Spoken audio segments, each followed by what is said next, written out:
Good evening, everyone, and welcome to the Greek Cypriot Brotherhood.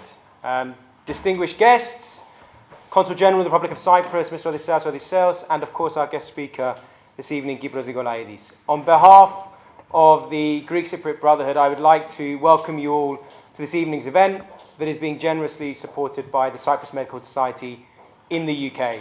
For those of you that don't know, the Greek Cypriot Brotherhood is our community's oldest association, and next year we celebrate our 90th anniversary. So for those of you that would like to join us or get involved, do speak to me or any of the other committee members, Antonio or Anthony, who are standing over there, or Nino when he arrives, who's our vice chair, about getting involved to support our cultural, educational and political work. Tonight we are distinguished to have with us Professor Kypros Nicolαΐδης. Professor Nicolαΐdis, or Kypros as he prefers to be called, was born in 1953 in Paphos and studied biochemistry and physiology, followed by medicine at King's College, and he graduated in 1978. During his studies, he was very active in the Students' Union here in the UK and regularly participated in rallies and events to demonstrate for a free, united Cyprus. He has held the position of fetal medicine professor at King's College since 1992, and in 1995 founded and chaired the UK charity, the Fetal Medicine Foundation. He was also very recently featured in a Netflix documentary, The Surgeon's Cut, for his pioneering work on twin-to-twin transfusion syndrome, as well as a number of other TV documentaries. And whilst Kypros has enjoyed significant professional success, he has never forgotten about our community, our UK Cypriot diaspora, and he's always been by the side of our diaspora. He's never forgotten about the ongoing Turkish occupation of Cyprus and has been a regular at events. And the radicalism that Kypros spoke about on The Surgeon's Cut has never really left him. Professor Nicolaides was honoured by the Greek Cypriot Brotherhood when he first set up his foundation in the 90s and is a patron of the Cyprus Medical Society in the UK. More significantly, his awards include his recent election to the United States National Academy of Medicine, the Grand Cross of the Order of Magarios III, the Republic of Cyprus' highest civilian honour, the Eardley Holland Gold Medal for Outstanding Contribution to Science, and honorary doctorates from universities across the world.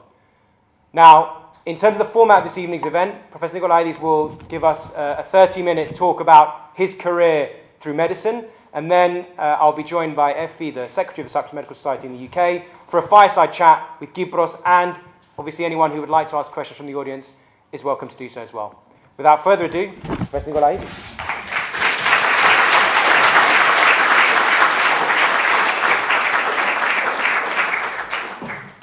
Καλησπέρα. Να μιλήσω στα αγγλικά δυστυχώς, αλλά έχω μεταφράσει τα slides στα ελληνικά. It is a great pleasure to be here tonight, to be the speaker. I will cover some aspects of my work. Okay. I was reading tonight about maternal mortality. Maternal mortality is a measure of the standard of healthcare in a country. In sub-Saharan Africa, about 1 in 100 women die as a result of pregnancy and its complications. In India, Bangladesh, Pakistan, it's about 1 in 300 women. In England, it's about 1 in 10,000 women. In Cyprus, somehow, 10 years ago, the rate was 33 in 100,000, and in the last statistic, in 2020, it was 68, and I'm not quite sure what has contributed to this increase in maternal mortality. But still, in England, 100 years ago, the rate of maternal death was exactly the same as it is today in Bangladesh. And the reason for that is that you only had care during delivery if you were rich. The vast majority of the population were not rich. And this guy, a gynecologist in Scotland, wrote in the British Medical Journal in 1900, that we are not making all the necessary progress towards reducing the rate of maternal and perinatal mortality And I think the reason for that is that we are concentrating too much at the time of delivery for the rich, and many of the causes of maternal death and perinatal death precede the onset of labor. And the only thing that perhaps should happen is that we should have antenatal care for all women. And he recognized in this letter that many people will think that his ideas were unrealistic and too romantic. I think he underestimated the resistance and the conservative attitude of the medical profession. They were not considering him to be romantic and unrealistic. They were absolutely, completely hostile to his idea because it was in their best interests that they continue to provide care for the rich because they got richer themselves. This is 1900. Now, at that time, there was a group of terrorists, like Hamas are considered to be terrorists. And why? Because they were throwing bombs, they were chaining themselves on the House of Parliament, they were jumping in front of the horse of the king and they were getting killed. They were being arrested for being terrorists, and they were going on hunger strike like my father did, and they were putting these very thick tubes down their throat and they were force-feeding them. And when they survived and they were going out of prison, they were throwing a few more bombs. And the reason for that is that they were demanding the vote for women.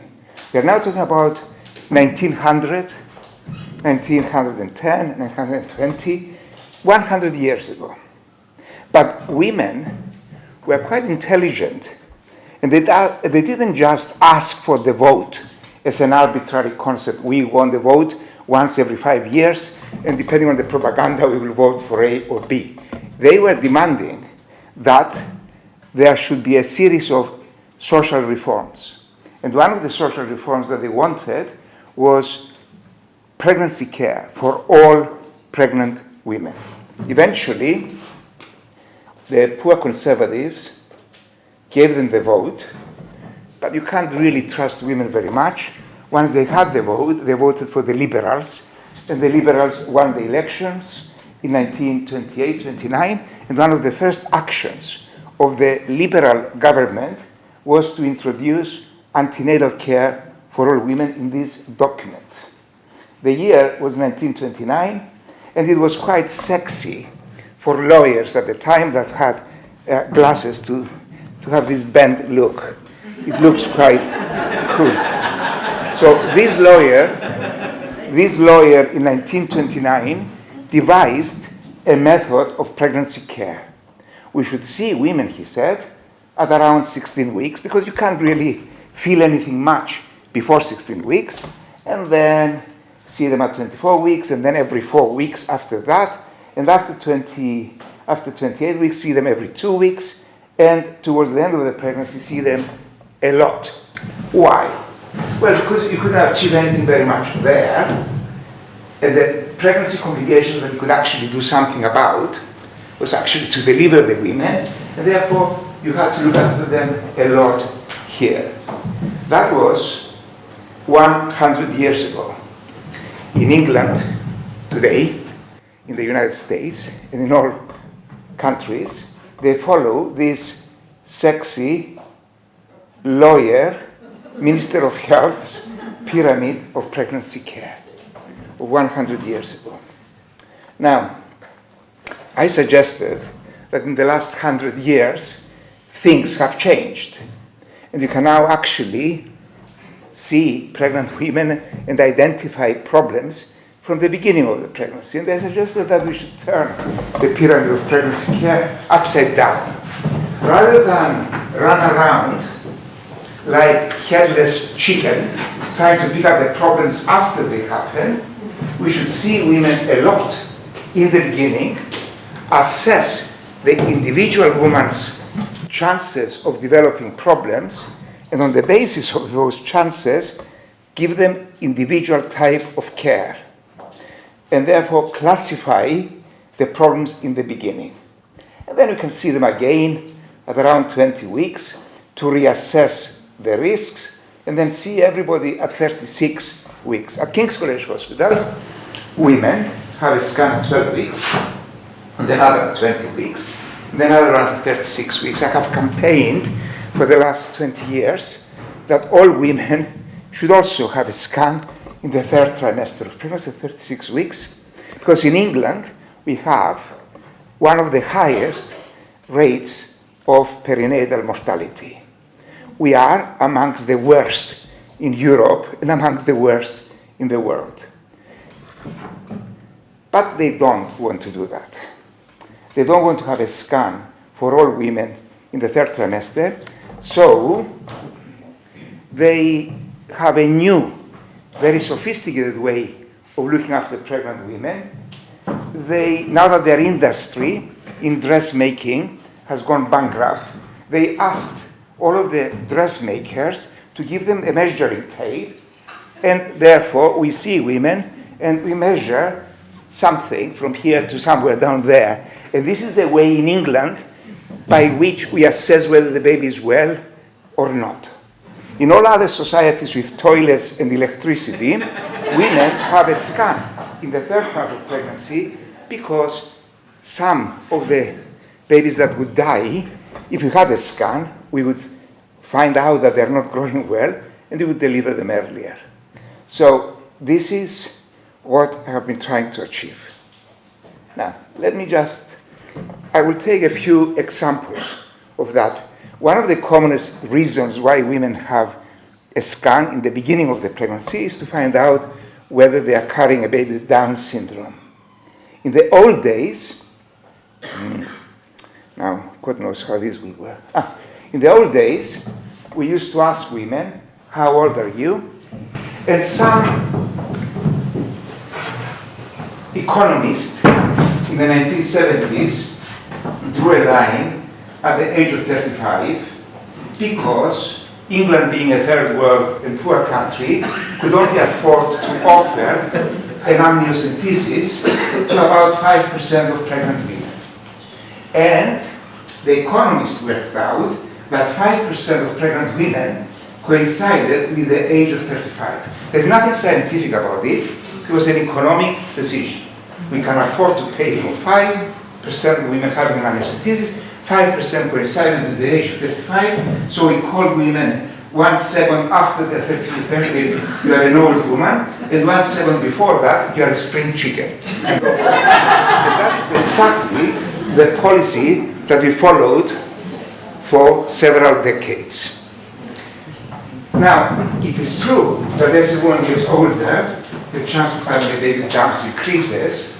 A woman at the age of 20 has a chance of 1 in 1,000, and a woman at the age of 50 has a chance of 1 in 10. But there's a hell of a lot of 20-year-olds that get pregnant for every 50-year-old, and therefore the contribution of the younger age group is much greater than the contribution of the older age group. I hope you understand that. Yeah. As a consequence of that, we were missing 70% of the pregnancies with Downs because they were in the younger age group. Very, very simple.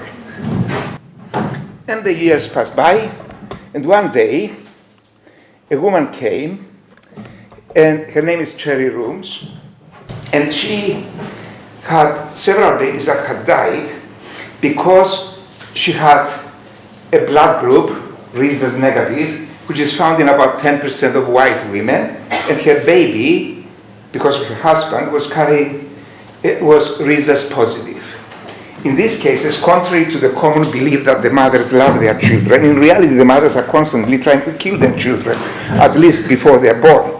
And in this case, the mother was recognizing the baby as a foreign body, and she was developing antibodies to cross the placenta and attack the baby's blood and to try to kill it. And the babies were indeed dying because their blood was being destroyed by their mother. So she came to me at 16 weeks in her pregnancy, because I didn't think that these antibodies can kill a baby before 16 weeks, and the baby had already died. So I said, don't worry.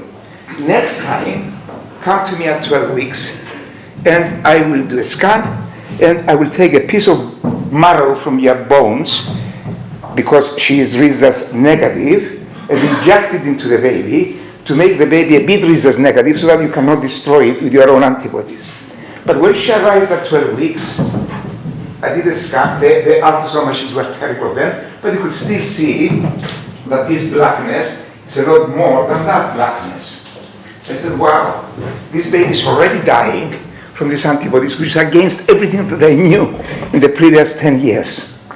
But at that time, I was doing some other research where I was taking a sample of fluid from around the baby, amniocentesis that is called, or from the placenta, chorionic villus sampling that is called. I was comparing which is safer to do to test for babies with Downs. Because of that research, and this woman had already aged because of the many years where her babies were dying, because of this research, I did an amniocentesis, and 2 days later I got the results. The baby had Down syndrome. So I said, being Perfidis, could it be that I was not wrong the previous 10 years, that it is impossible to kill a baby with these antibodies at 12 weeks, and therefore the reason why this baby had this fluid was because it was in heart failure, because some of the babies with Downs are in heart failure. Actually, 1 in 3 babies with Downs that we see at 12 weeks die before they are born. And maybe this was one of those. It's amazing when you notice something, then you begin to see it. And you may look at something for 10 years and you don't see it, but then suddenly when you see it, you saw it. The next day, I had another woman, and again I got the results. If I was not doing research comparing these two tests, and I was waiting for this woman to deliver either a dead baby, and nobody would know why the baby died, it's from God, or 9, 6, 7, 8 months later, the baby had Downs, I would never have connected the two. But because of the research, I connected them because I had the results the next 2 days. At that time, a lot of journalists were coming to see me because this was a new field and everyone was very excited. They wanted to know whether they could write something about it. There was quite an attractive woman called Valentine that came from Scotland, and she wanted to know if there was a story. So I took her to the kebab house where I take people because it's quite cheap, and I said, I think I have a story. And she said, what is the story? I said, it's this. But she said, well, how can you find out if it is true? And I looked at her in the eyes, and my main objective was to seduce her. And therefore I said, I need to examine 100,000 women. Why 100,000? I just felt like that was a nice seduction line. And she said, wow, 100,000. She said, where are you going to find these 100,000 women? I said, it depends on you. On that Sunday Times, there was a photograph advertising this, that every day, from the morning until midnight, Saturday including Sunday, any woman that had nice legs could walk up 9 floors to come to my unit, which was the 9th floor of Kingsborough Hospital. We had 2 lifts and usually they didn't work. So they could come for a scan. And by 1998, we had now examined 100,000 women. When you have 100,000 women, because Downs is found in about 1 in 500 pregnancies, you need 100,000 so that you have enough of a sample to make any real connections between the two. That is what happened. And a few years later, this is how the machines look like, and this is what this blank space behind the neck looks like. This is how many we used to pick up by the previous method, and this is how we could now pick up with the new method, 90%. Because you also found that in Downs pregnancies, 2 hormones were different from those without Downs. Now, we published this in The Lancet in 1998. You would have thought that at that time, they would come and tell me, congratulations, this is fantastic, this is a major breakthrough. the consequence of this publication is that they stopped inviting me to give lectures at the Royal College of Obstetricians. They didn't want to hear about this because, of course, I was challenging an established system. And the government, they were saying, we don't have enough evidence. There are very few things in medicine that you acquire 100,000 cases to prove your point. They said, we don't have enough evidence.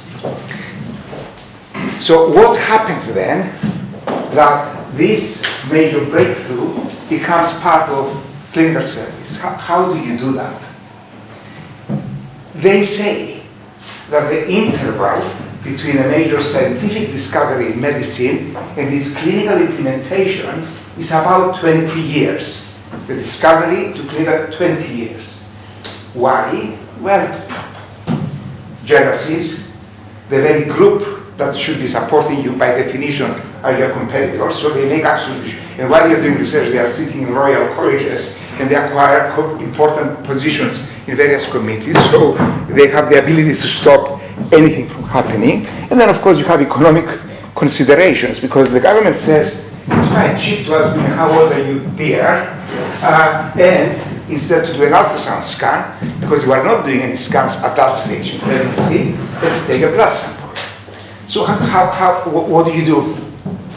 It so happens that women from 1970, when these were worked out, to 1990, did something that challenged us men for good or for bad.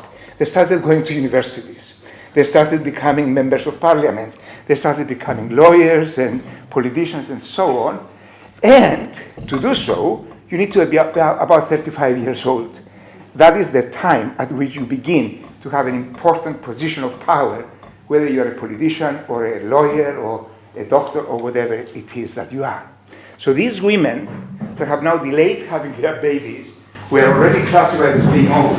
And the last thing in the world that they wanted to do is have an amniocentesis, and they were demanding that they have this test, because many of those would not end up having an invasive test which could kill their babies. And therefore, it was not Lancet, it was not the Royal College of Obstetricians, it was the women's magazines that created a pressure group that 100 years later, and that's why I started my lecture with the suffragettes, they made the change. It was these organizations that demanded the change, and not 20 years later, but in 2006, so it's only 8 plus 6, only 14 years later, one day they called me and they said, we have decided in 3 months from now to offer this test in all women in this country. I said, and we need your help. I said, bastards. For 14 years. For 14 years they were saying that there's not enough evidence, this cannot be done, it should not be done. They were telling me that women do not come for a scan.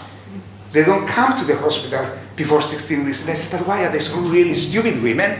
Usually, from the age of 12 or so, you start having a period every month or so, and when you get pregnant, you stop having a period, so if you are not completely stupid, you realize that maybe you are pregnant, and if you don't realize that you think that you may be pregnant, you start vomiting, so that God makes you think that you are pregnant. Why is it that in England, unlike every other country of the world, it takes 4 months before you realize that you may be pregnant, and you come to the hospital? It is because the sexy lawyer in 1929 told them that you must only come to a hospital at 16 weeks.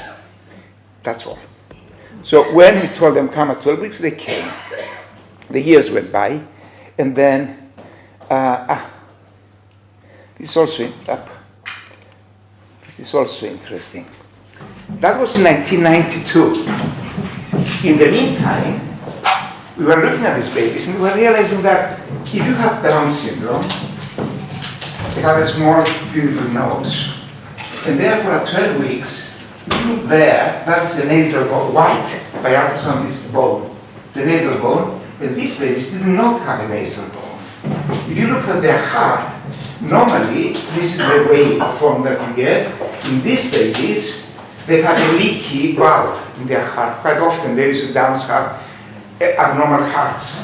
And if you look at a blood vessel which is very special, ducted venosus is called.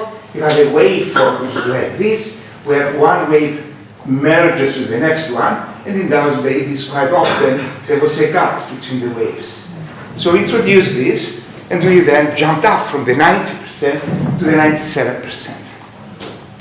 Every month, and that is what we were doing at King's. We are offering this scan.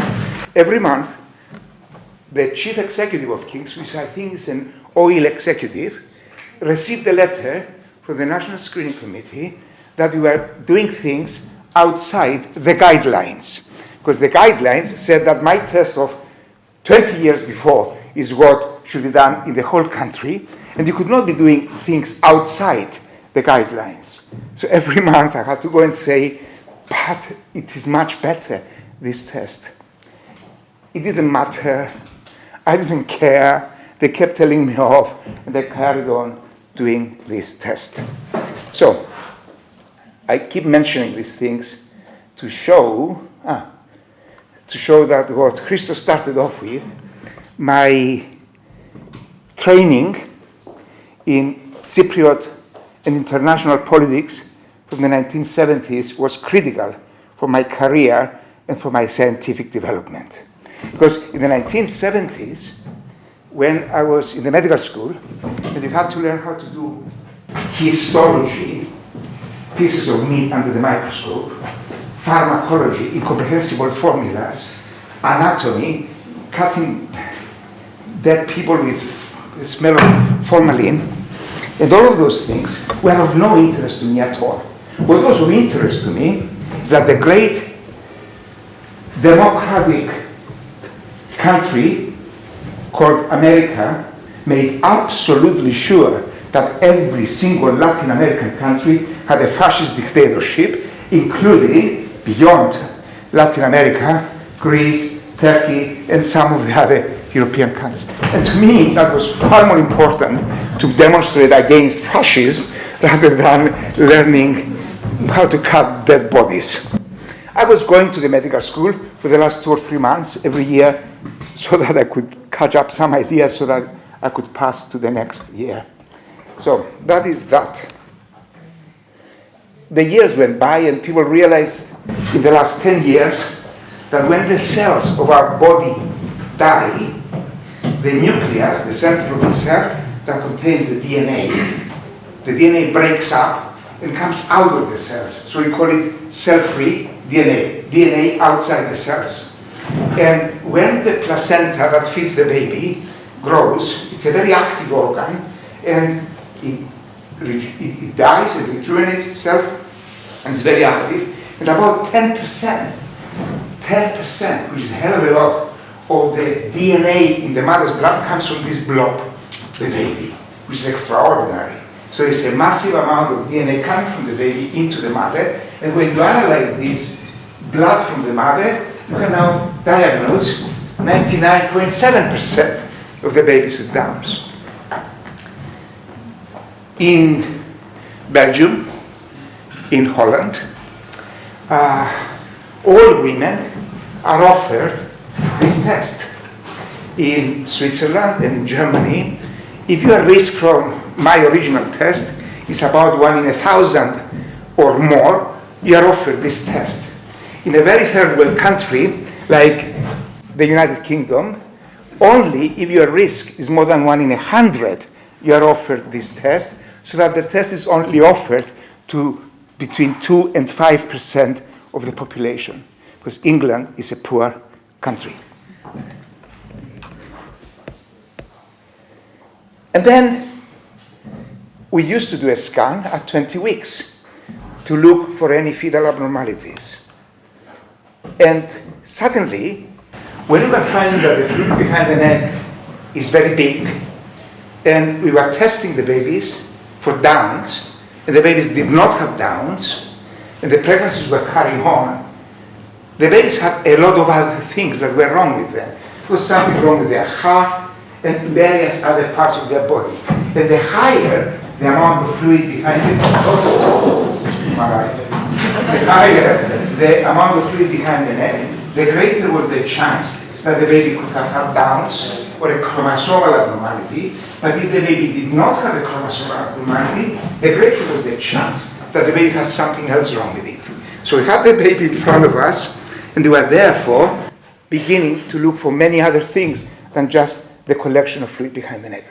The National Screening Committee said we have 5 minutes to do a scan in which we measure the length of the baby from the bum to the top of the head and measure the fluid behind the neck. It doesn't really matter if the baby does not have a head. The objective of the scan is to look at the neck. And it doesn't matter whether it is a headless neck or not. But we were seeing that we could diagnose a lot of things from the 12-week scan. A student of mine who is looking much older than me now is called Aris Papageorgiou. He's a very important professor in St. George's and in Oxford, and he's the editor-in-chief of the British Journal of Obstetrics and Gynecology. 30 years later, they did an examination of the evidence of what abnormalities you could actually see at the 12-week scan, and he's now pushing that what we said we could do 30 years ago should be adopted for the whole country, and maybe it will, maybe it will not. One of the commonest fetal abnormalities is having a spina bifida. These are words that I found in Google for the Greeks. Spina bifida is we have bones in our back, and we have the nerves running from our brain all the way down to the bum, and at each level, nerves come out to supply our top and various parts of the body.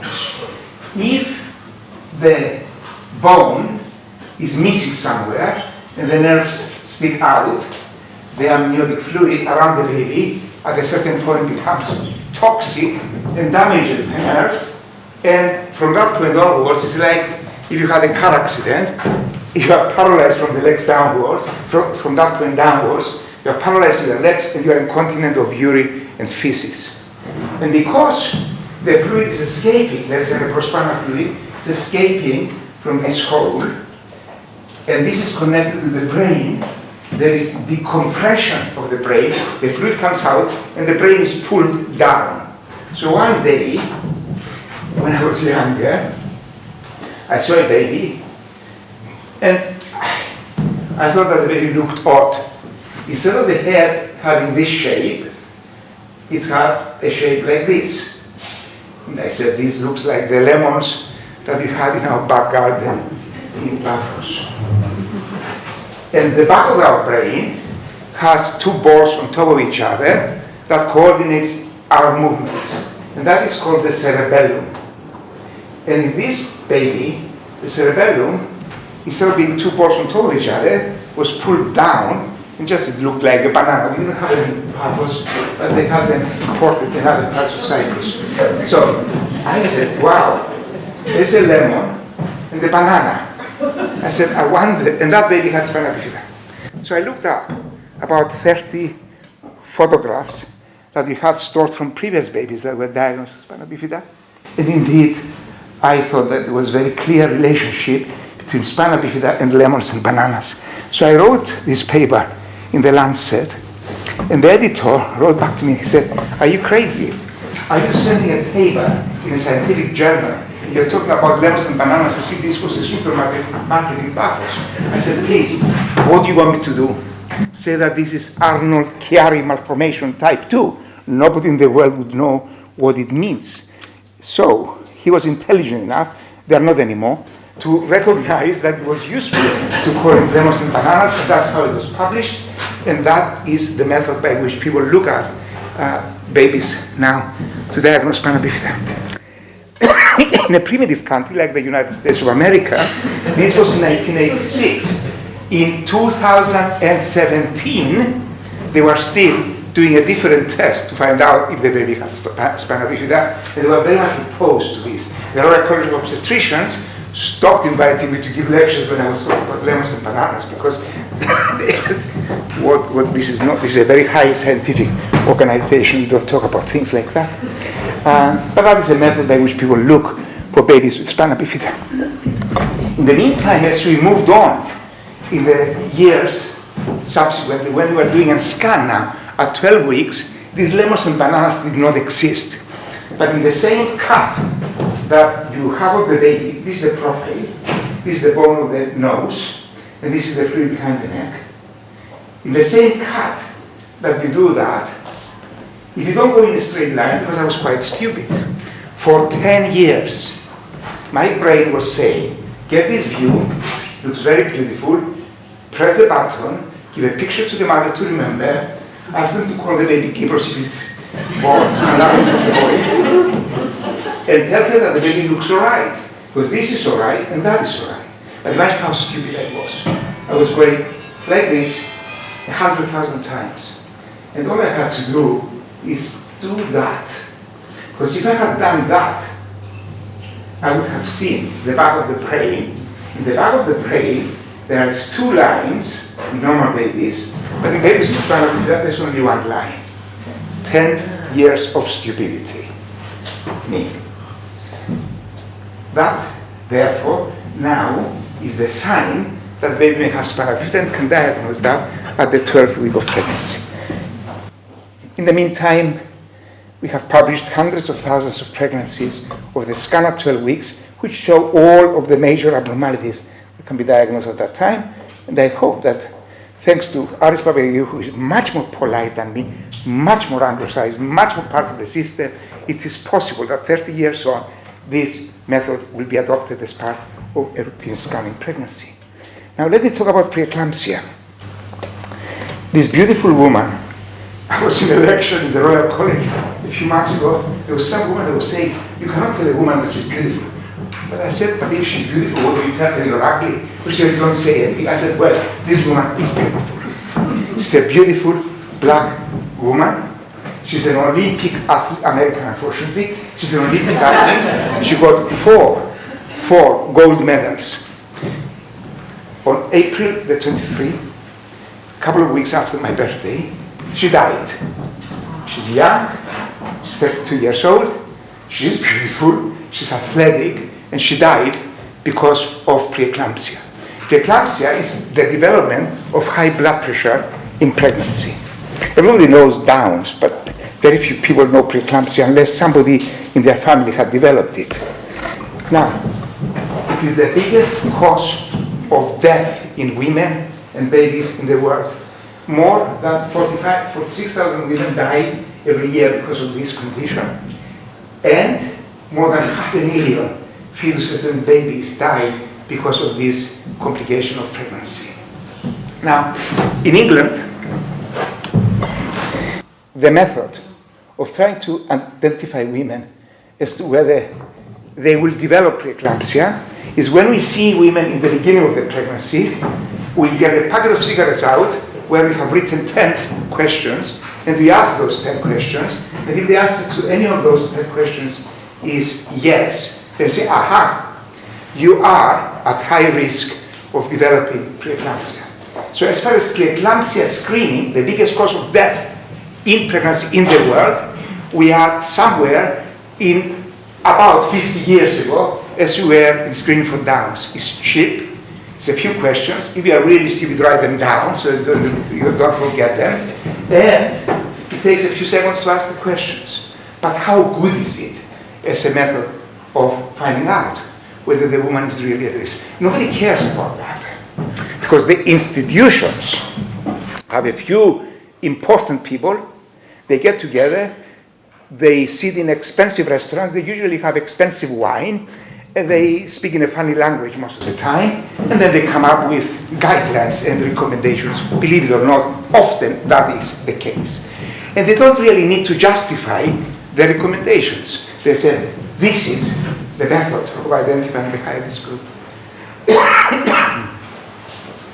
So, I said, but how good is it? It doesn't really matter, because it is from the Royal College of Ophthalmology, so it must be good. I said, I doubt it very much. It would be good if that's where it's coming from. We found out, by examining several thousands of women, that we classify wrongly as high risk about 10% of the population, 1 in 10 women, and that group contains only 40% of the women that will develop preeclampsia. So before we blink, we missed 60% of the cases. the years went by. And I used the same logic as I had for downs. I said, why don't you combine the how old are you and those questions with what does the blood flow from the mother to the baby feel like at the 12 weeks count, look at the blood flow, and why not measure the blood pressure of women and also measure a hormone in the same blood sample where we measure the hormones for screening for Down syndrome.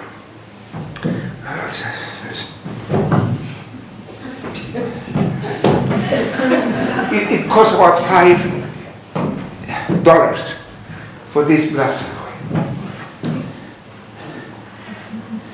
$5, we have 600,000 deliveries, 6 pounds. Is 600,000 deliveries in England, it's about 3 million pounds a year to identify 90% of the most severe types of preeclampsia that kill women and their babies. But 3 million pounds we don't have. We have to give a lot of rockets to Ukraine, and you have to give a lot of money to that guy that went to a desert in Australia, and he started eating the penis of kangaroos so that he becomes very famous as an actor. What was the name of that? Hancock, who wasted 8.7 billion pounds because of his incompetence or corruption. 8.7 billion wasted pounds in mismanaging people that were dying partly because of him and the jerk above him from COVID. 8.7 million, but they don't have 3 million for this. I have spoken for more than half an hour. If I carry on talking like this and somebody's listening, they will send me back to Paphos. So I did a study, and we picked up 7 hospitals, NHS hospitals in England, 16,500 women, and we had a head-on comparison of the pink, this nice, like chocolate milkshake, of the institutions in England against the triple test, blood pressure, Doppler, and placenta growth factor. It was twice as good at each type of preeclampsia. Twice as good. Now, what shall we do? We found out now effectively who are the women at risk. Obstetricians have a sadomasochistic desire in their importance to punish their patients. So whatever condition they have, they ask them to stay in bed.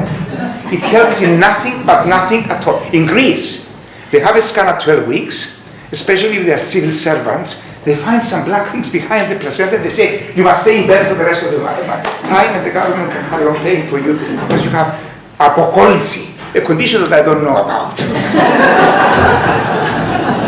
Apocolysis, stay in bed. Well, if you stay in bed, your nose grows, your legs become atrophic. I know.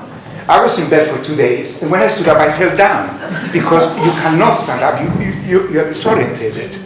You stay in bed, and there's a good chance that you will die from doing so, because in pregnancy the blood becomes more coagulable. You have a tumor here called the pregnancy, which is preventing the blood flow coming probably from your legs up, and you're staying in bed.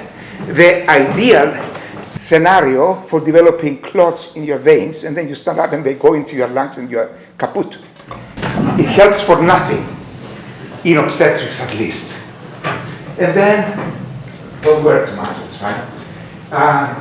Don't take salt, and take lots of tablets. And in underdeveloped countries like Cyprus and Greece and Turkey and Egypt and so on, all women are walking around like this because they carry a bag full of vitamins and all sorts of tablets that are of no use whatsoever for anything, except for enriching their obstetricians who are really good because they get them all these tablets. So in their likely event that anything goes wrong, they say, you didn't take all of the tablets. Nothing works. But there's one thing that does. And that thing is something which is extremely expensive, You can buy it from the local petrol station. It is generally safe. It's called aspirin. But how could we find out if that was true? So we did this test in 27,000 women. We found out the high-risk group, and then we just randomly allocated them. The computer told us, this woman takes a tablet that looks like aspirin, but is not aspirin, and this woman takes a tablet which is aspirin. Then we carried on. And then we found that in the group that received this aspirin, we reduced the chances of getting the most severe type of preeclampsia, the one that kills women and babies, by nearly 90%. We reduced the risk by 60% for preterm preeclampsia, but we didn't have too much of an impact in term preeclampsia, which is not so important anyway. You would have thought. And that paper was published in the New England Journal of Medicine. In medicine, you have the Brixton Weekly, that's one standard, and then you have the Lancet, and then above the ceiling, it's called the New England Journal of Medicine. So it could not have been published anywhere more important. What do you think happened in response to this? Nothing. Nothing. Nothing. Another thing that is important, the biggest cost of pregnancy care is not looking after women, it's looking after their babies. It costs every day that you stay in the neonatal unit £2,500 every day. And the biggest cost of staying in the neonatal unit is birth before 32 weeks. But I told you before in the previous slide that aspirin, this extremely expensive medication that makes billions for the pharmaceutical industry, reduces that by 90%. Most of the reasons why they stay in the neonatal unit is because they are born before 32 weeks. This is the group of women that receive the placebo, and this is the group of women that receive aspirin. So we were reducing the rate of stay in the neonatal unit by nearly 70%. Look here. £2,500 per day in the neonatal unit. For any baby that is born very prematurely, multiply that by several days, it adds up to a minimum of £100,000 per baby. And look on in these babies, because many would have developed brain hemorrhages, they would have had various handicaps because they were born very prematurely. Look at the cost for the healthcare system for the rest of their life, and it is £3 billion every year. And all I'm asking them is to spend 3 million, not billion, and we nearly eliminate that. It's too complicated. So,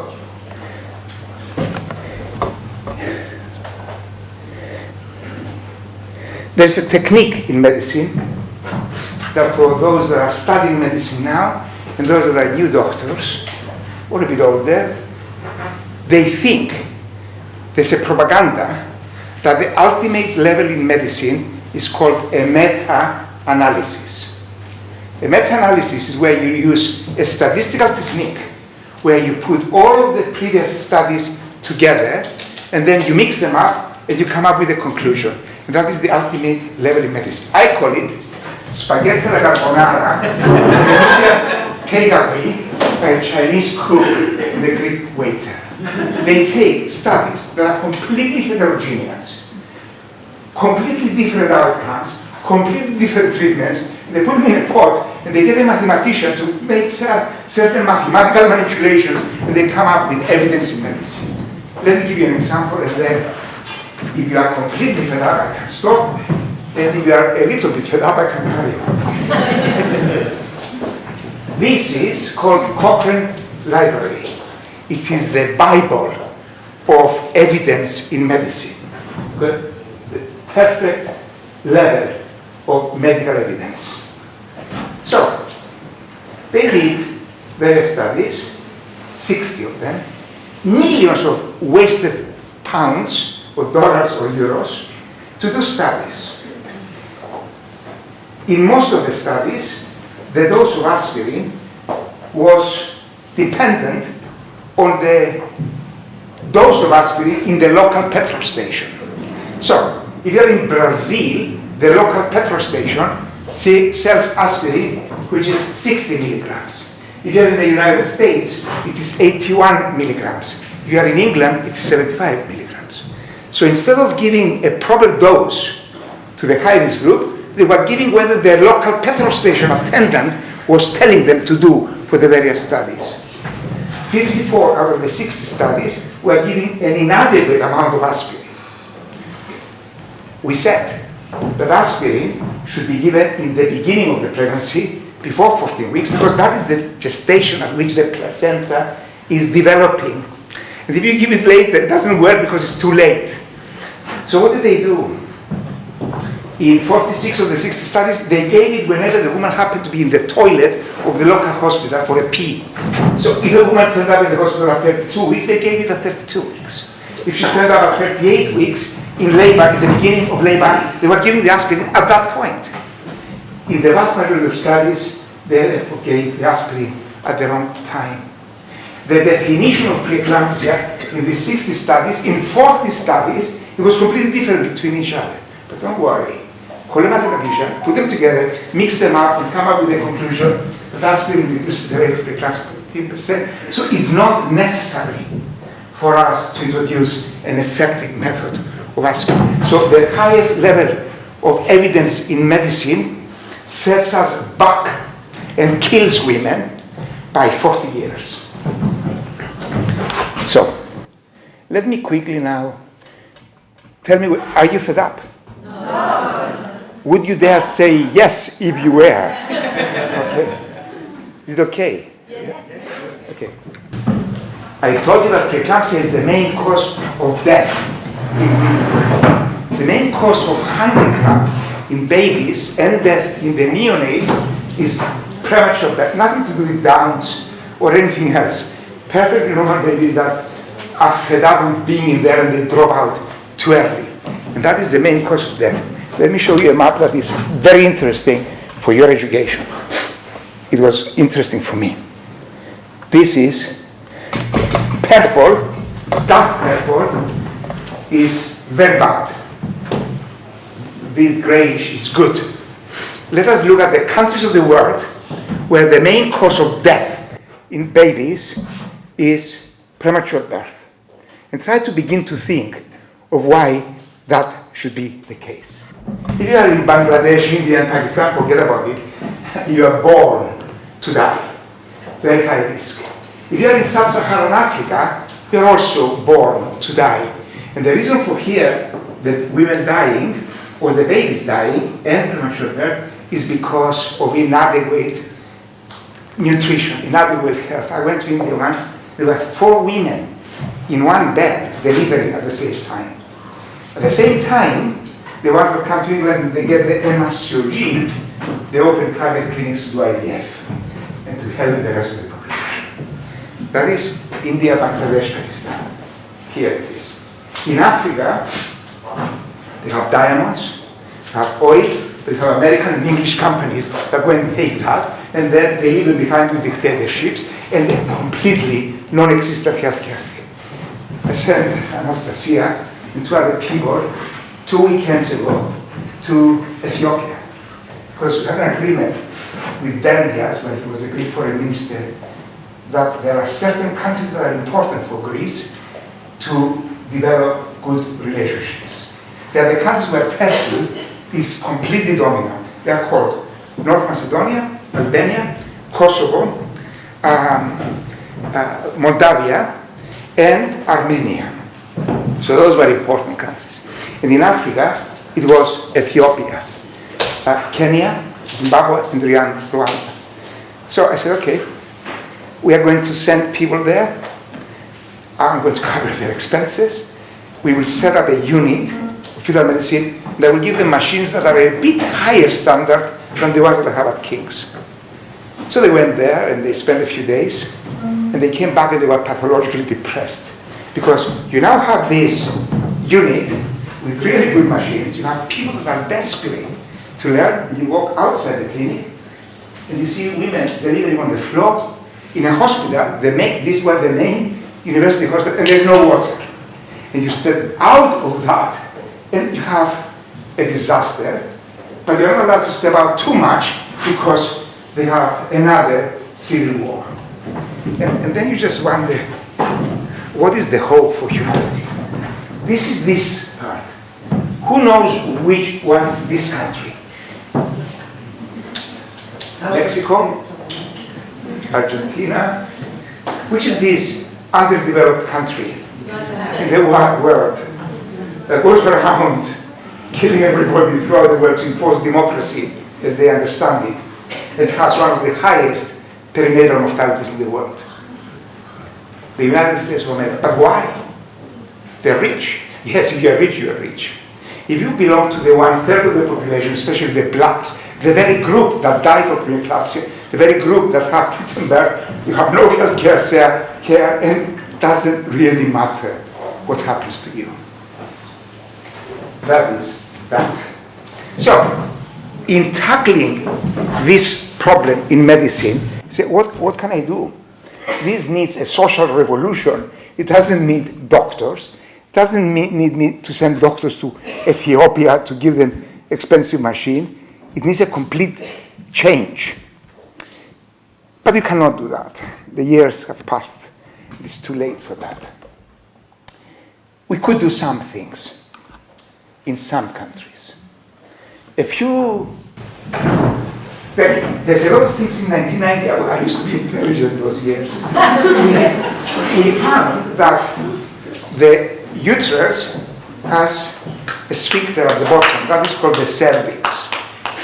And the baby is kept in there because this sphincter is closed. But this sphincter, for one reason or another, is weak. When it begins to open up, the baby drops out. But it doesn't start from here, and the next morning at 9 o'clock it does that. It is in a process of opening. So if at the routine ultrasound scan that all women should have at 20 weeks, we spend a few more seconds and we measure the length of the cervix, we could predict a very high proportion of those women that will deliver prematurely. And the shorter the cervix, the greater is the chance that you will deliver very prematurely. You would have thought that that should become part of routine care. It's only, who is good in mathematics? 2023 minus 1998, 23 plus another 2, just 25 years. But that was not enough. What should we do if the cervix is getting short? Well, you can go to church and pray. You can arrange for the funeral of your baby that's going to die, reasonable. Or you can try and stitch the cervix to see whether you can stop it from opening up any further. And we did studies like that, and we found that in doing so, we reduced the chances by about 30%. Or you can take this drug. Progesterone is natural. It's a natural hormone that all women produce every month. And you can take one of these pessaries, which is extremely cheap. You can just stick it in the vagina every night after 20 weeks. And then, in another of those publications in the Brixton Weekly called the New England Journal of Medicine, in 2007, we showed that we can reduce dramatically the chances that the woman will deliver prematurely. You would have thought that that would have made a difference. One day maybe.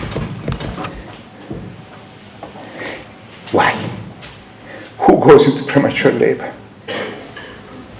We are black, we are poor, if you live in Brixton, so who cares? I'm not going to do any of that. So, over the years, in addition to diagnosing problems, we have developed methods by which we could try to treat some of the babies. In those babies that I started my lecture with, the woman that has antibodies that destroy the baby's blood, the baby becomes anemic and dies.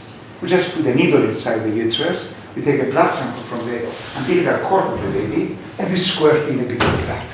You do that every 3 weeks, and more than 90% of the babies that used to die Now they don't. Sometimes you do a scan and you find collections of fluid in the lungs, in the abdomen, in the bladder, and you just wonder, can you do something to prevent the lungs from being compressed, which would interfere with their development? And the answer is yes, just stick a needle in, and there are little plastic tubes, and you stick one end of the tube inside the chest, and another end of the tube outside, and the fluid drains outside from the lungs into the fluid around the tube. And then, that was the subject of the Netflix movie, One Midnight in 1992. We had this couple that came from Norwich Hospital with this condition of twin twins.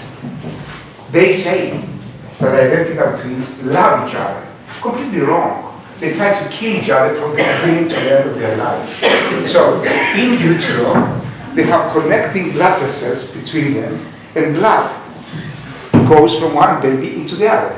Now, if they are fair to each other, and you give blood this way, and you take blood back the same amount of blood, you are right. But quite often, some of them are greedy, they receive blood and they don't want to give it back, and the stupid one that loses blood dies because of lack of oxygen and food, and the greedy one dies because of heart failure because it has too much blood. So, what can you do? We were watching these babies die. But we were only watching these babies die because we introduced a scan because of the nuchal in the 12th week of pregnancy. In the old days, when they wanted us to do a scan at 20 weeks, we didn't see this condition, it did not exist. The women were already miscarrying before they arrived at 20 weeks. Now the papers that we wrote is the hidden mortality of identical twins, because they were dying before we could see them. But suddenly now, people are following them up and they see how one baby is getting too much blood and the other not enough. What we were doing is we used to put needles inside the uterus and drain the extra fluid that the recipient baby was taking. It's like when you go to the pub and you drink a lot, you pee a lot. So the baby that was receiving too much blood was peeing a lot, there was a lot of fluid around it, and the baby that was losing blood was stopping to pee, and there wasn't much fluid around it. So all we were doing is sticking a needle inside the uterus to drain the extra fluid and watch the babies die. It's like taking aspirin for the headache because you have brain secondaries from your lung cancer. And one night we thought that perhaps a better way of dealing with things is to put a telescope inside the uterus and use laser to cut the connecting blood vessels. And that's what we did. And my students at that time, a guy called Yves, who also appears in the movie. He's the top surgeon in France. And another guy who looks very conservative because he's Germanic, Kurt Hecker. I gave a lecture in his living party because these people don't like to work too much. And he retired. And that was the biggest surgeon in Germany. So this is done everywhere. Also sometimes you find tumors in the lungs. And there, if you do a scan, you find the blood supply to the tumor, and you put a needle into the blood vessel, and you use laser, you cut off the blood supply, and the tumor shrinks up. Now, we have a membrane here which separates our chest, which contains the heart in the middle and the lung on each side, and our gut. And our gut has a liver on this side, and the stomach, and a lot of bowel, especially if you eat well. Sometimes there's a hole in this membrane, and gut and liver go up into the chest. But the chest is a bony box, and if things go up, there is not enough space for everybody, and therefore the gut compresses the lungs, and the lungs don't develop so well, and you don't need lungs when you're inside the uterus because you get your oxygen from your umbilical cord. But as soon as the cord is cut and the baby is born, and the lungs are not developed, the baby cannot breathe, they die. In these cases, we put a telescope inside the uterus, and we put a balloon in the throat. What a madness. Why do we do that? Because the lungs in utero produce fluid, and this fluid is constantly escaping into the amniotic cavity. If we block that, the fluid is retained within the lungs are stretched, and the stretch makes them grow and develop. So we did that in 2002 in a woman called Sophocleus. Sophocleus is from Cyprus. She did not have any babies. She tried for many, many years. And she was 45 years old.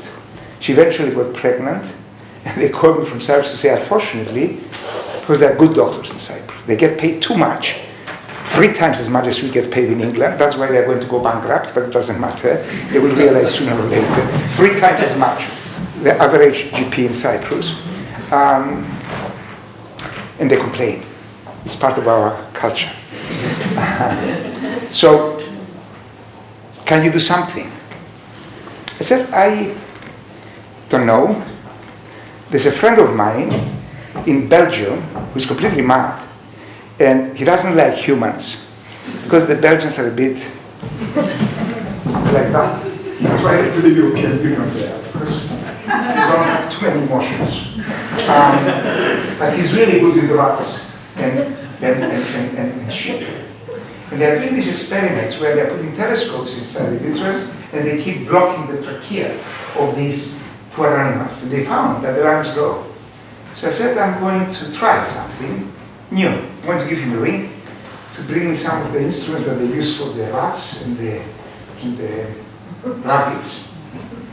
And we'll see whether you can put a balloon inside the baby's throat, whether that would improve things. I did not have the faintest idea of how to do it or what the consequences of that would have been. I said, we'll try because there's no other option. She came. And because I was afraid that something could go wrong during this procedure, I made a big mistake. We often do that in medicine. I decided to do this operation at 34 weeks, so that if anything went wrong, at least we could quickly deliver the baby, and if it was to survive, it could survive. In reality, we knew from the animal studies that I should be doing it at 26 weeks, but if anything goes wrong at 26 weeks, the baby's dead.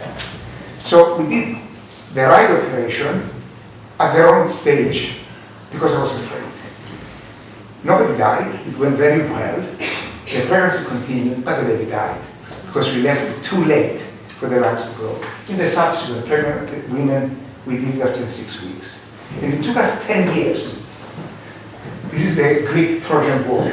10 years of messing around until we perfect the technique to know exactly what is the best way of putting balloons in the throat. And at the end of that, everywhere we went, and we said, this is a good thing, they were telling us, and what is your evidence that it works? So then we embarked on the trip of Odysseus back to Italy, another 10 years, where we now had to do a trial where we were randomizing the women that were coming along into either having the balloon or not having the balloon. And 2 years ago, in the New England Journal of Medicine, we published a paper that we now know that putting a balloon in the baby's throat can treble the chances of the baby surviving. Now, spina bifida is that condition that you saw in the spine, the nerves being exposed. And there is a lot of interest now that perhaps if we go inside the uterus and we operate on these babies, and we cover up the hole in the spine, and we cover and protect the nerves, we will prevent the baby from becoming paralyzed and incontinent. There's some evidence from animal studies that that could be the case, and we started doing that. It will take a few years before we know whether that is beneficial or not. But I think the time has come to drink a bit of water.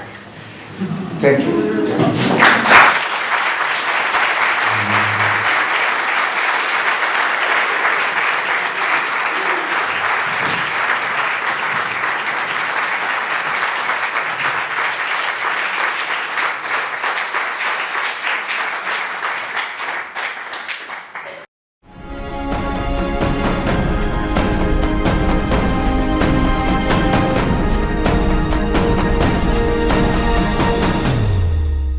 The first question, thank you.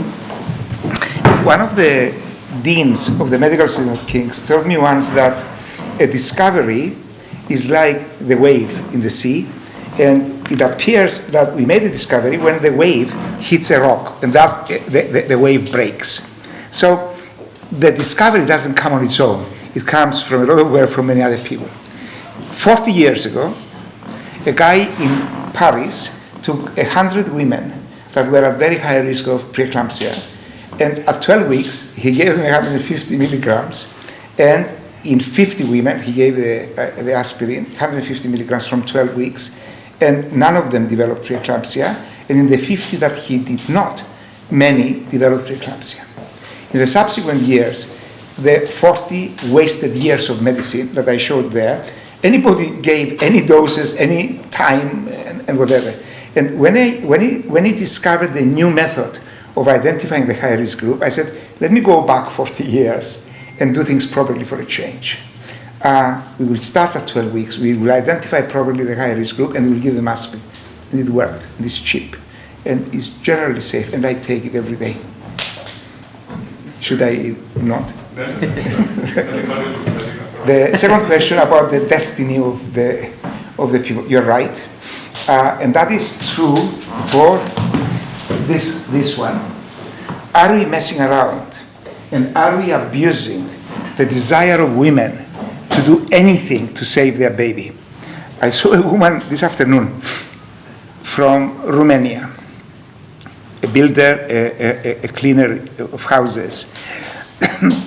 They took 3 years to get pregnant, and she arrived from another hospital, unfortunately, at 28 weeks. And we scanned the baby, and the brain was completely destroyed. Almost certainly this baby had cytomegalovirus infection. There were holes in the whole brain was full of holes and calcifications and severe hydrocephalus. And I was telling them that this baby is going to be severely handicapped. And they didn't want to believe it. They said, they were looking at me with a great suspicion. And they were asking me whether they should go back to Moldavia, to their doctor there to give their opinion. I said, I know Moldavia because last month we gave them 2 machines to start doing scans. So you can go if you want, but whatever they tell you is irrelevant. So if I had told those women that we want to cut her right leg and that her baby would survive and be well, she would have cut both of the legs at the same time. So are we abusing the desire of women to do anything sometimes to save their baby, and we are playing ourselves because we like playing in medicine often? Possibly. And that is why we have ethical committees. That is why there's a lot of scrutiny before you try new things, at least nowadays, not in the past.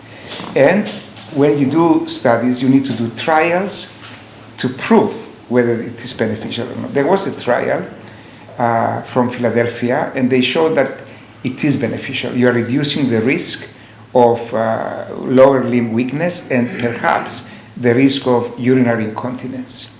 So there was a trial.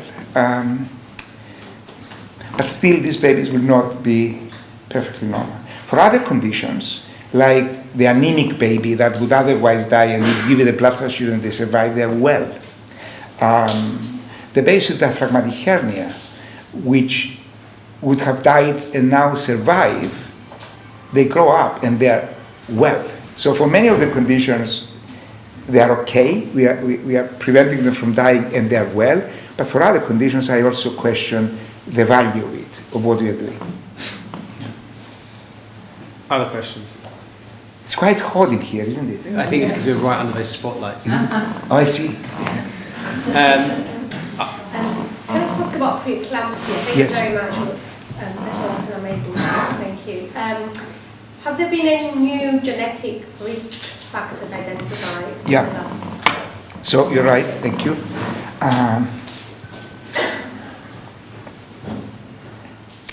Thanks to the Fetal Medicine Foundation, have now spent £1 million because we have a big database. All women that come to us for the last 20 years, we take a blood sample and we store it. And that is costing us about £700,000 a year. The last year, thanks to Ukraine, the price went up by £300,000 because of the electricity costs.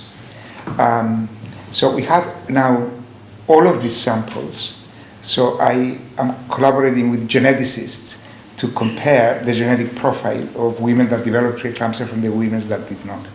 It is almost certainly not a proper, as we understand, like thalassemia, 1 in 4, or some other genetic diseases, 1 in 2. It's going to be polygenic. So, but we will find out. I hope that in the next 3 months we will have some data. Yeah. George?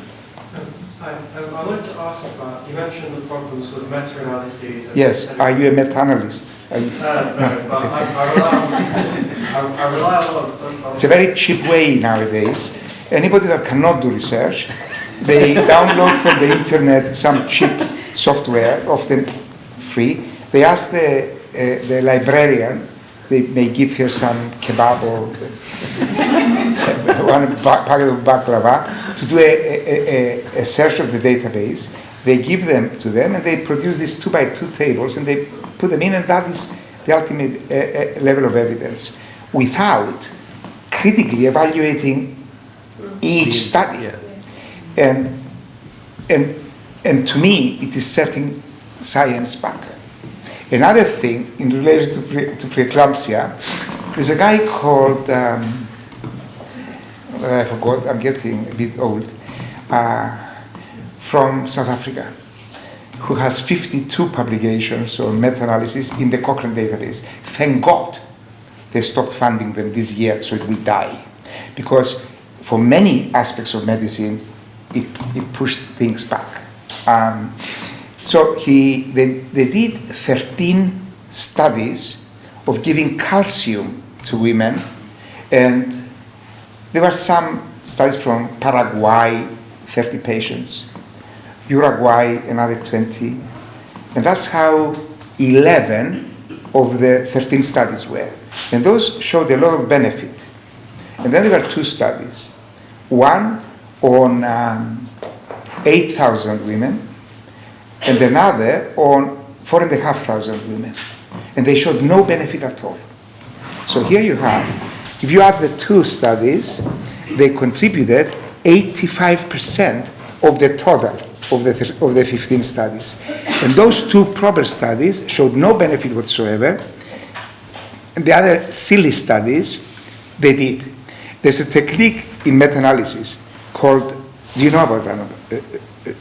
It's called random effects. It's a mafia. The random effects is where you click a button, the wrong button on the computer, and it equates the importance of a study of 8,500 with a study of 40 patients. They almost become the same. So suddenly, you have 2 proper studies that show no benefit, and you have 11 silly studies, and those are pulling the data into a major benefit of a 55% reduction. This guy is then part of those nice people that have extremely good salaries.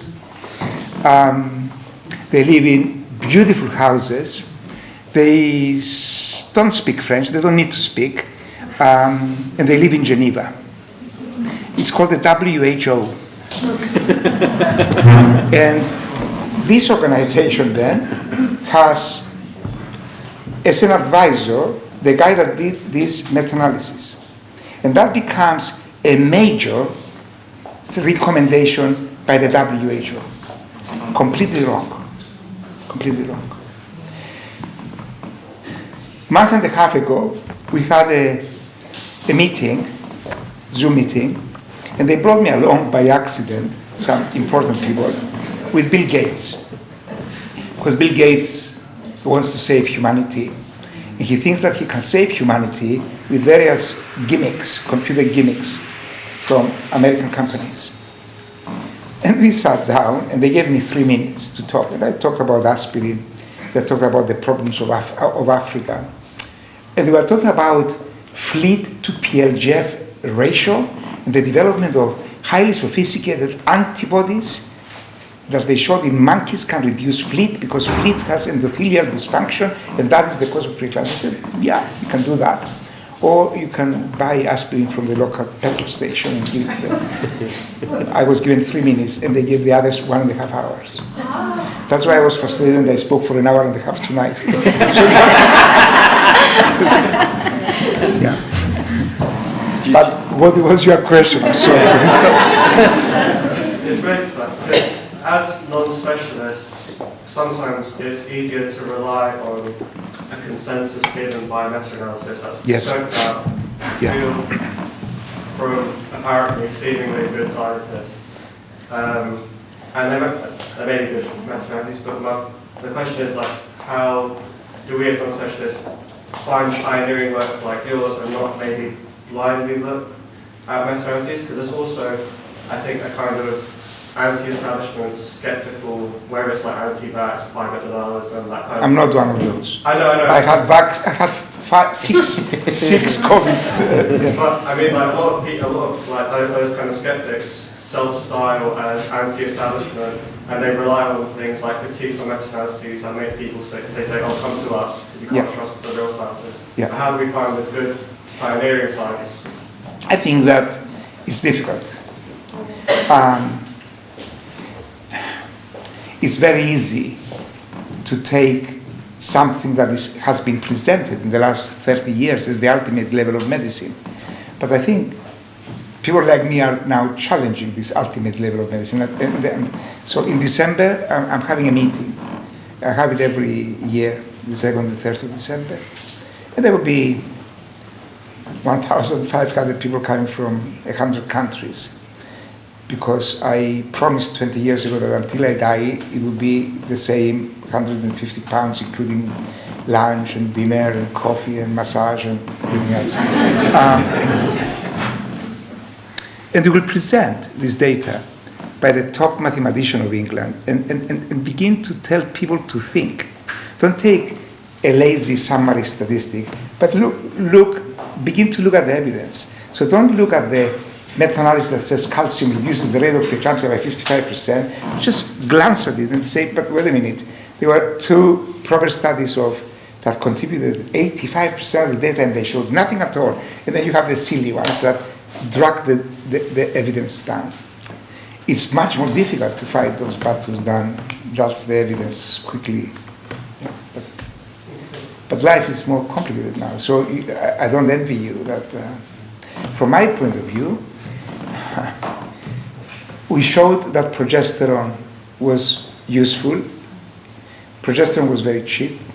And as part of my anti-Americanism, let me tell you what happened in America. After the progesterone was shown to be very effective, a company was given permission by the FDA, the American organization, to market it. The cost of progesterone for the whole pregnancy to prevent preterm birth was $12. Once the American company received the right to market it, what do you think happened? $1,200. And I said, who is the terrorist? Al-Qaeda or that company? Because that company was responsible for the death of a lot more babies because the very group that would have benefited from progesterone could not afford to have it. 10 years later, the only thing that the FDA asked them to do is to do a trial to find out if it was not our progesterone, the vaginal progesterone. It was a very painful hydroxyprogesterone. It has a similar name, but it has nothing to do with the vaginal natural progesterone. It's intramuscular injections. They forced them to do another trial and find out if it works, and it did not work at all. If anything, it increased the rate. The first paper that showed the benefit was published in the New England Journal. The second paper took 3 years to be published in the American Journal of Perinatology that nobody has ever read or heard about. And then it took another 4 years for the various American institutions to say, stop using it. Why? Because they made billions of dollars, and they were supporting the research of the important professors in the institutions. I think there's 2. Can we take 2 questions together from you and then the 2 ladies? Yeah, we'll take them together and keep it up and ask them together. They can talk together. No. Well, take one. We'll take them both together. And you can answer them back. What make you choose obstetrics and fetal medicine as a specialty? As a medical student, I was not interested in medicine. And if anybody asked me, what are you going to do? I thought that the most sexy thing to say that was seductive in parties was to say, I want to become a neurosurgeon. Yeah, I mean, it's interesting, isn't it? You think that they are very delicate and very intelligent. The only problem is that of all the fields of medicine that I hated the most is neurology. Learning each nerve, where I didn't go to any of the lectures. I didn't know what I wanted to do. And then one day, a man that became a professor came to King's, and in his inaugural lecture, he spoke. It's interesting, the story of this man as well. He's Scottish. Like Paphos, it's the most primitive part of Cyprus. It's extremely poor.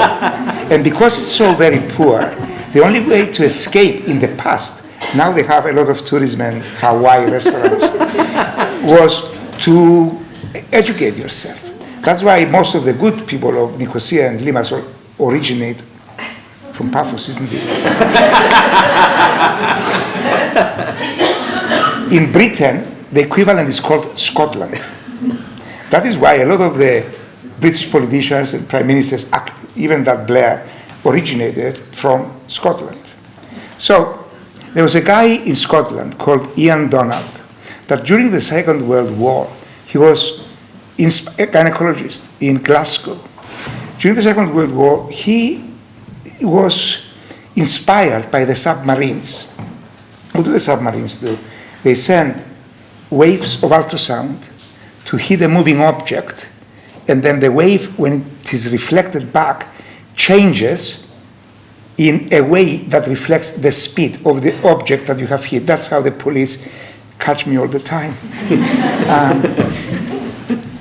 And he thought that perhaps you can use that technique for the submarine called the fetus. So he started using this thing. And his best student was called Stuart Campbell. And like good people, he was completely arrogant. A woman was bleeding. And one of the causes of bleeding is a placenta previa, where the placenta is sitting on top of the cervix. And he did a scan, and he said, don't worry, there's no placenta previa. He stuck his fingers in the vagina to examine the baby, and the woman died from a hemorrhage. So what did they do? They sent him away from Scotland to Imperial College, to Queen Charlotte's Hospital, and they locked him up in a room on his own with a machine. They didn't want him to see any patients, but he was brilliant in ultrasound, and he was the father of ultrasound in obstetrics. And this man was appointed as a professor at King's, and he came to this inaugural lecture, and I was so inspired by the lecture that I asked him if I could stay with him for 3 months. The reason why I stayed with him for 3 months is because I'm scared of flying. Medical students, like my daughter now, she's wondering whether she should go to Hawaii or Seychelles because they have 3 months in the end of their studies to go to a country to learn about the medicine of the Seychelles or Hawaii. And I said, I cannot fly anywhere. Can I stay with you for 3 months? And then that was it. I mean, looking at the fetus moving around just inspired me, and that's it. So it was a historical accident. I just wanted to ask, what major reforms do you think have to happen in England and the NHS for us to catch up to Europe? And what can women do now who are pregnant to try to increase their chances of a successful birth? Should everyone take aspirin? The problem with England is that it's a country where the Second World War was won by this giant called Churchill. And the people came back, the ones that did not die for the king and the flag and the country, they came back and they voted against him. They voted for the most uninspiring person that you could possibly imagine. But that guy said, we have now died and we have survived. We now need social reforms for us not to continue to die. And they voted for the Labour Party. And that's how the national health system was introduced in England. The problem is, because like Cyprus of the past, not anymore, like Cyprus, being an island, they have a delusion of grandeur. They think that they are the center of the universe. They have the delusion that they have the best healthcare system in the world, and to me, it's one of the worst healthcare systems in the world. But somehow, it's extraordinary how this population tolerate such a ridiculously low standard of care. There is not a single country in Europe where you can tell them, we dream one day that we will see people with cancer within 6 weeks or 6 months. We dream. You go to any village in Greece, and if you have cancer, they see you the next day. But in England, the population somehow tolerates this. So until there is social uprising against an intolerance to the disgusting. I went in, I was taking chemotherapy, and I went in one day, I had severe abdominal pain, and they kept me in the casualty, and I'm very important, isn't it? In my hospital. 6 hours in the casualty department, and then somebody came to examine me. He said, I hate this job, I want to get out of here, and I want to become a GP. I said, great. What, am I right? He said, yes. He said, go home. He said, you're perfectly right. And I went home, it was Friday, and over the weekend I was very unwell. It's the first time in my life, because I'm not alcoholic like many of you. I was driving home. I felt so unwell that for the first time in my life I did something disgusting. I stopped the car and I vomited in the street. So on Monday I said, this is not right. So I asked a friend of mine to do a scan. He said, Kypros, you have a perforated appendix. A 67-year-old man at that time, 3 years ago, on chemotherapy, perforated appendix, at 9 o'clock in the morning at King's College Hospital. And I told my friend, the professor of hematology, I said, look, don't worry, Kypros, I will talk to the professor of surgery and they will operate on you immediately because it's very dangerous for you. At midnight, they operated on me. And then for 2 days, I stayed in the recovery room because there was no bed for me to go to. And in the recovery room, I can't stand, I have to have a shower every day. And there was nothing. So I went to the toilet and I took a bottle of water that they gave me and I took a shower in the toilet. Where in Greece, in Albania, would you tolerate this? But in England they do. We are questioning as what? Thank you very much. I thank you for staying.